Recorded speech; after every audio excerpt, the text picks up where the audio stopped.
And now, let's welcome your mayor of West Hollywood, Lindsay Horvath. Hello, West Hollywood! Today is a proud moment in our nation's history. Marriage equality is now the law of the land.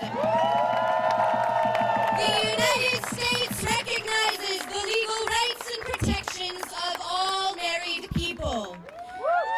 On behalf of the city of West Hollywood, I want to commend the Supreme Court of the United States for standing on the right side of history in today's decision. No longer are the rights of couples on the ballot. They are protected by our Constitution. SCOTUS upheld what we as a city have known since 1984, that all people deserve the right to marry the person they love, that all families deserve the legal benefits of marriage, and that all couples deserve full protection and recognition under the laws of our great country. Today I am joined by my colleagues, Mayor Pro Tem Lauren Meister, Councilmember John D'Amico, Councilmember John Duran, and Councilmember John Heilman. Together, we are working to create a city that is more than our geography. We believe in a West Hollywood that is a home and a refuge for our LGBT community, and for all those yearning to bring about social change. Our city has always been at the forefront of the fight for marriage equality. Thanks to the visionary leadership of West Hollywood's founding city council, we led the way to providing legal benefits for same-sex couples. We paved the way for same-sex marriage initiatives throughout the country after passing our own resolution of support for marriage equality. In 2008 and again in 2013, we celebrated the weddings of thousands of gay, lesbian, bisexual, and transgender people right here in West Hollywood Park, after the state of California recognized their legal right to do so. Now their marriages will be recognized in every state throughout the country. I want to thank the generations of activists who have been fighting to advance marriage equality. We stand on the mighty shoulders of advocates who bravely and tirelessly fought for full equality under the law. I also want to acknowledge Lieutenant Governor Gavin Newsom for his leadership in San Francisco, daring to direct his city-county clerk to issue marriage licenses to same-sex couples. As stated in the rebuttal argument, these laws have real import for real people. Couples like James and Charles, Kelly and Kelly, Paul and Jeff, Chris and Sandy, and so many others lived their marriages out and proud long before our laws recognized them. Today they know that our nation's highest court believes that in forming a marital union, two people become something greater than they once were. As Justice Kennedy wrote, no union is more profound than marriage, for it embodies the highest ideals of love, fidelity, devotion, sacrifice, and family. When I learned that two of the plaintiffs in today's landmark case hail from my home state of Ohio, I was immediately taken back to my childhood. I grew up in a place where marriage was seen as a normal, expected part of one's future, an important milestone in the pursuit of one's happiness. Marriage meant having love for a lifetime, a love that held your hand during good times and bad, in sickness and in health.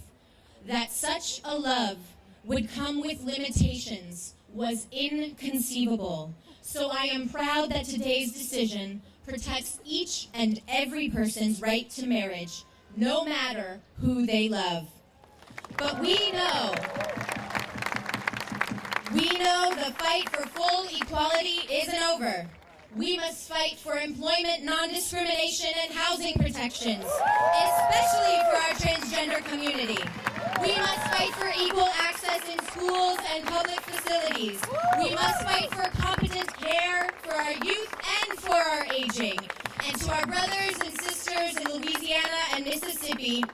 ready to fight for you too. Today is an important step in our American journey, one that celebrates love, honors commitment, and recognizes the dignity and worth of every human being. We celebrate this important victory for LGBT rights as we continue the struggle for full equality among all people, because no one is equal unless everyone is equal. Thank you. I'd now like to introduce Mayor Pro Tem Lauren Meister. Thank you, Mayor, and I'm honored to be with you tonight to celebrate this day. So thank you. Today's Supreme Court decision gives me the confidence to believe that where there is love, there is hope. It's an historic day for marriage equality and the LGBTQ community, and it's a day chock full of hope. Hope that regardless of color, creed, sexual orientation, or gender, all people will be afforded the same rights and treated equally, no matter where we live in this country. Thank you. It's also a historic day for love, because today, #love wins. So thank you for coming to West Hollywood and celebrating with us. Thank you. My colleague, Councilmember John D'Amico. Hi, everyone. I'm John D'Amico, council member here in the city of West Hollywood, and this is my husband, Keith Rand. We have been together for 23 years. Most of them happy. You know, we met here in West Hollywood and we registered as domestic partners in 1992. We were number 219. There's over 10,000 now here in our city. In 2008, we married, and today we celebrate. And we just wanted to come up here and show you what our gay marriage looks like.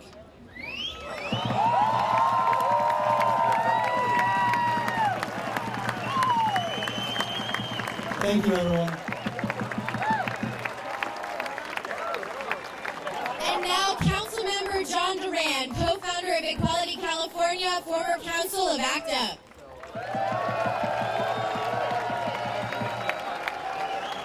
Welcome to West Hollywood, where the women are strong and the men are pretty. Thank you to my straight allies, but now it's time to hear from the loud, noisy queen on the council. I have been having a big Latino meltdown every hour on the hour. I'm happy, and then I cry, and then I'm happy, and then I cry. Hopefully I won't cry now, here with you all, but what an extraordinary day this is.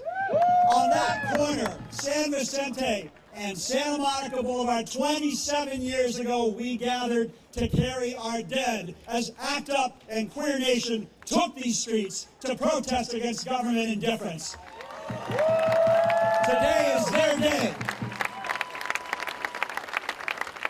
4 years ago, when Pete Wilson vetoed AB 101, September 29, 1991, 10,000 of us gathered at that corner and marched for 2 solid weeks, and that is our day as well. This is their day.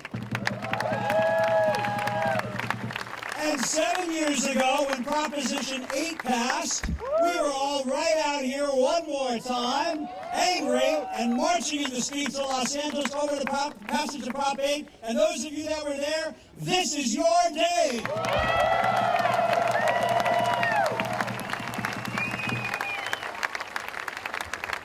Every civil rights movement in this country has had an enormous price to pay for their advancement. Women suffragists who were treated as property and chattel, demanding the right to vote, had to suffer those indignities. African Americans in this country had to suffer Bull Connor turning attack dogs and fire hoses on their people in order for the American people to see them as human and humanized.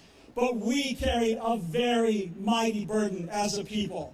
We first carried the closet where we were all secretly hidden and that allowed our enemies to define us as perverts, as myths, as creatures of the night. Well, maybe creatures of the night is okay. But in essence, something we weren't.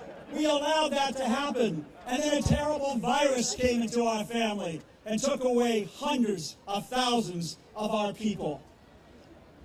And now here we are. This is our day. This is our day. The price we paid was huge, but the victory sure is sweet.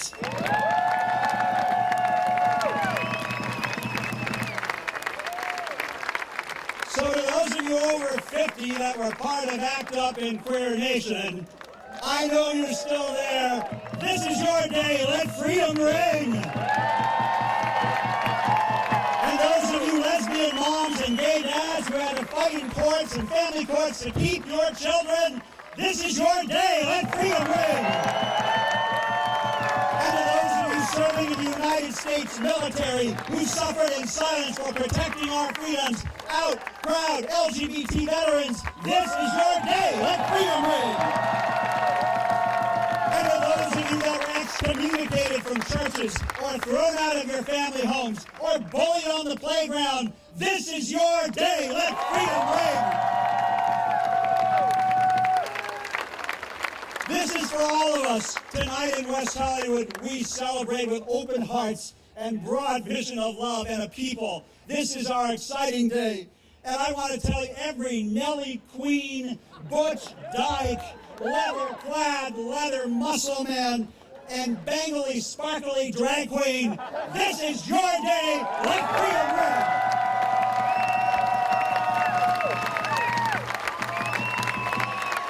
And now the other old-tired queen on the city council, our founding father, Councilmember John Heilman.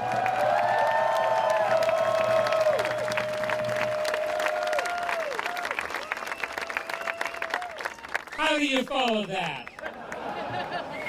I just am here, like Lori Jean. I never thought I would see this in my lifetime. And I am so happy to be here, and I am so thankful. I am here to thank those wonderful attorneys with Lambda Legal, the great attorneys with the ACLU and the National Center for Lesbian Rights, and the Gay and Lesbian Advocates and Defenders out in Massachusetts. I want to thank all of the activists from the Center, from HRC, from Equality California. I want to thank the researchers at the Williams Institute at UCLA. And I want to thank the Supreme Court, at least 5 of them.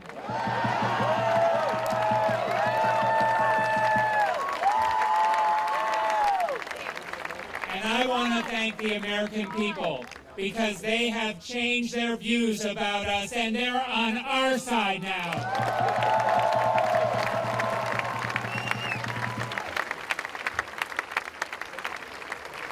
And as we celebrate tonight, I want us to remember that there are people in other parts of the world who are looking at us, who are celebrating as well, but they have to celebrate in silence. Because they live in places like Iran, they live in places like Brunei and Russia and Kyrgyzstan and Malawi and Ghana, where they don't even have names for themselves, where they can't even dare to be open about who they are, where they face discrimination that we can't even understand, where they face violence, where they get beaten and raped and killed, sometimes by their own governments. And as we celebrate tonight, let's dedicate this victory to them. Let's be there, let's work with them, let's make sure we have a world of human rights, equality, and fairness